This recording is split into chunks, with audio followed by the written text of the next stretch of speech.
Hello everyone, I'm Mars. I'm glad to continue our discussion on the ways to calculate GDP.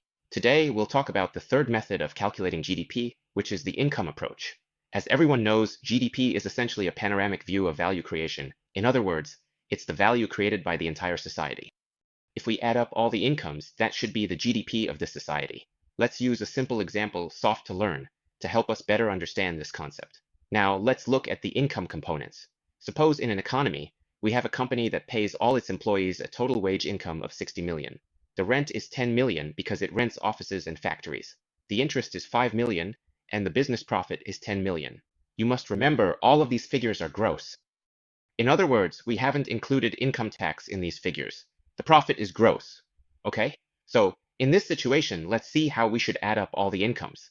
As everyone knows in basic economics, to produce something, there are 4 factors. This is a very fundamental concept in economics. What are these 4 factors? First is labor, second is land, third is capital, and fourth is entrepreneurship. Corresponding to these, the income from labor mainly comes in the form of wages, land generates rental income, and capital earns interest from loans and so on. Or from stocks, basically it's what we call interest. For entrepreneurs, it's basically business profits. So now that we know these 4 types of income and the 4 factors, we can add up all these incomes, and that gives us 60. Add 10, add 5, add another 10. Okay? Remember, all of these are before income tax, meaning the income tax is already included in these numbers.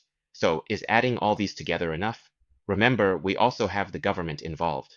Besides income tax, the government also collects other types of revenue called indirect tax, like sales tax, for example. For example, tariffs, right? Or value-added tax, which is VAT and so on. These are also called indirect taxes. These are also government revenues, and the government is a very important member of society. So let's also include the government's indirect taxes in our calculation. Let's say it's 180 yuan. After all, when all the businesses pay sales tax, they're just doing it on behalf of the government. They don't actually put the sales tax into their own pockets, it's government revenue. Finally, we also need to add something called depreciation. Why do we need to add depreciation? Because when calculating all business profits, if you have a basic understanding of accounting, these non-cash depreciation expenses are all included. Okay, non-cash depreciation is all counted as part of the profit. This should be added back because after all, when we're calculating GDP, it's gross, and all the depreciation for new investments is subtracted from business profit. We add it back. It might sound a bit complicated, but if we look at this formula, it's actually quite simple. It's simply the income from all 4 factors, which means adding wages, rent, interest, business profits, and all indirect taxes. If you're given the depreciation figure, then depreciation needs to be added in as well. Basically, these 3 main components ensure that all income is fully included. Alright, going back to this question, if we add up all these numbers, it's easy to see that it's 260 plus 10 plus 5. Plus 10 plus 8 plus 7. If we add all of these together, it should be easy to see that the total is 177, 15, 8, 1500, 85 plus 15, which comes out to exactly 1001, so the answer is B. Now, a very interesting question arises. Since GDP can be calculated using the income approach, as we all know, GDP is a panoramic view of value creation. So what else can we use to double-check this? We can use the expenditure approach to calculate it. As everyone knows, GDP is actually equal to what? It's equal to C plus G plus I plus net exports, right? Consumption is the main part, consumer spending, then there's government spending, I is investment, basically just capital investment, and NX is net exports, which means imports and exports. If we add all these together, we can see that in this very simple question, just knowing consumption is enough because we don't know the values of G, I, or NX, they're not mentioned and we can't assume them. So, in terms of consumption, we can see very clearly that it equals what? That's it. In its sales. Because basically all of our sales are to consumers and we add all the sales tax, right? Because in basic accounting, sales do not include the sales tax collected. So let's look at our copper sales, which is SOCO's revenue. Revenue is sales.